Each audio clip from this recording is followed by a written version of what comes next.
Norman bilan 3 oydan beri gaplashar edik va u yangi yil dasturxoni uchun uyiga taklif qildi. Uning uyi shahardan chiqqandan keyin 2 soatcha masofada joylashgan edi. Bu joy tong otganda ham biroz qorong'uroq turardi. Bu yerda hech qanaqa qo'shnilar yashamas edi. Biz mashinadan tushgandan so'ng eshikka yetib ulgurmasimizdan Normanning onasi eshikni ochdi va meni ushlab gapira boshladi. Aytishi bo'yicha, ular meni kuni bo'yi kutib o'tirishgan emish va qo'limni yanada qattiqroq ushladi. Ichkariga kirganimizda esa qanaqadir eski taxtalarning hidi kelib turardi. Mebellar juda eski va yo'lda keta-ketguncha qanaqadir dahshatli rasmlar osilib turardi. Mehmonxonaga borganimizda Normanning amakisi chiqib, meni juda chiroyliligimni aytdi. Men Normanga qaraganimda esa Norman buni shunchaki hazilga ol deb kulib qo'ydi. Nima deyishni bilmay qoldim. Tushlik mobaynida esa Normanning amakisi mendan ko'zini uzmadi, xuddi yeb qo'ygudek qarab turardi. Normanning onasi esa amakisidan ham battar edi. U har doim menga qarardi, qo'limni juda qattiq ushlardi va qanaqadir gaplar gapirardi. To'ymaganimni va yana bir qoshiq ovqat berishini aytdi.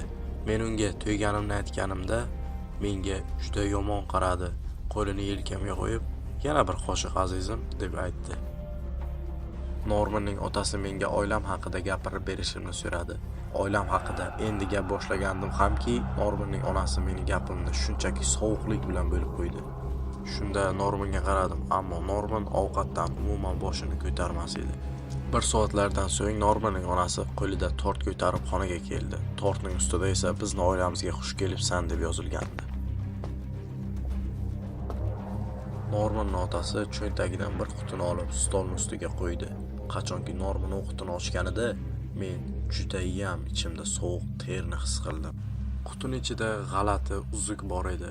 Shunda Normanning onasi, "Norman, bo'la qol" deb qo'rqinchli kulib qo'ydi. Norman mendan turmushga chiqish haqida so'radi. Men, "Norman, shunchaki axir endi 3 oy bo'ldi" deb aytganimda, Norman, "Ha, sen bilasan deb qanaqadir g'alati gapira boshladi. Men Normanga bu narsa bo'lishi mumkin emas deganimda, uning onasining yuzi juda o'zgardi va menga, "Sen uni qizisan, shundaymi?" dedi. Men, "Ha" dedim va "Sen unga turmushga chiqishing kerak" dedi. Men shunchaki vaqt kerakligini aytganimda, "Qanaqa vaqt?" deb so'radi.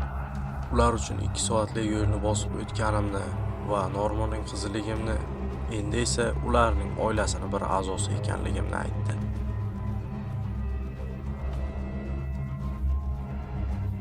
Normanning amakisi o'rnidan turib, meni haqorat qildi. Men shunchaki joyimdan turib ketmoqchi bo'lganimda, Norman qo'limni juda qattiq ushladi va uning otasi ketadigan eshikni yopib qo'ydi. Normanning onasi orqamda turgandi.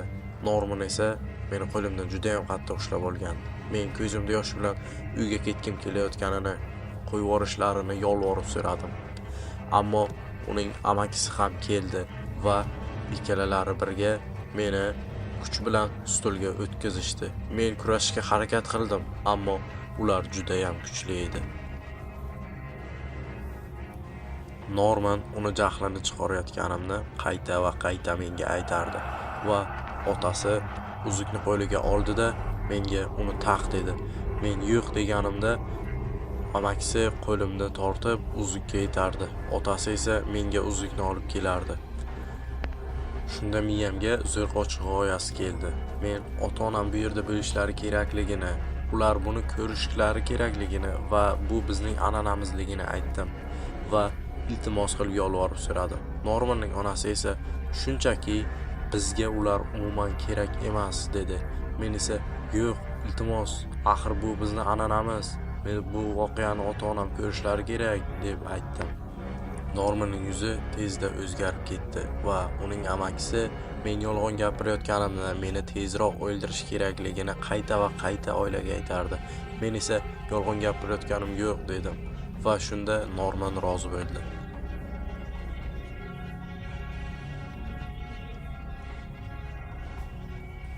Normanga xuddi menga ishon degandek qaradim.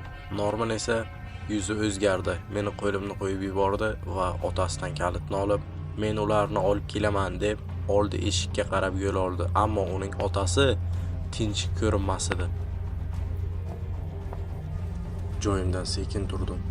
Norman'da gapim bor deb aytdim va tortak sanchiqini shunchaki olib kiyimimning orasiga yashirib Norman tomonga bora boshladim. Norman esa tushunarsiz tilda nimadir dedi.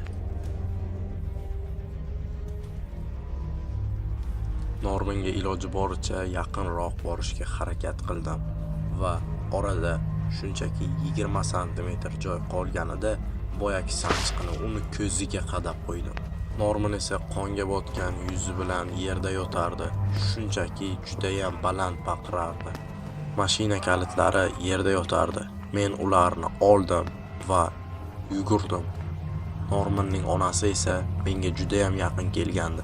Men orqamga qaramadim ham. Shunchaki mashinaga yetib olganimda uni yoqdim va Normanning otasi meni juda katta xato qilganimni aytardi. Shunchaki gazni bosdim va iloji boricha tezroq shaharga yetib borish yo'lini qidirardim. Ularning uchalasi ham uydan tushib turgan sariq yorug' ostida menga qarab turishardi. Men juda ham qo'rqib ketgandim. Qo'lim umuman qaltirashdan to'xtamas edi va o'sha sanchiqi umuman ko'zimning yonidan ketmasdi.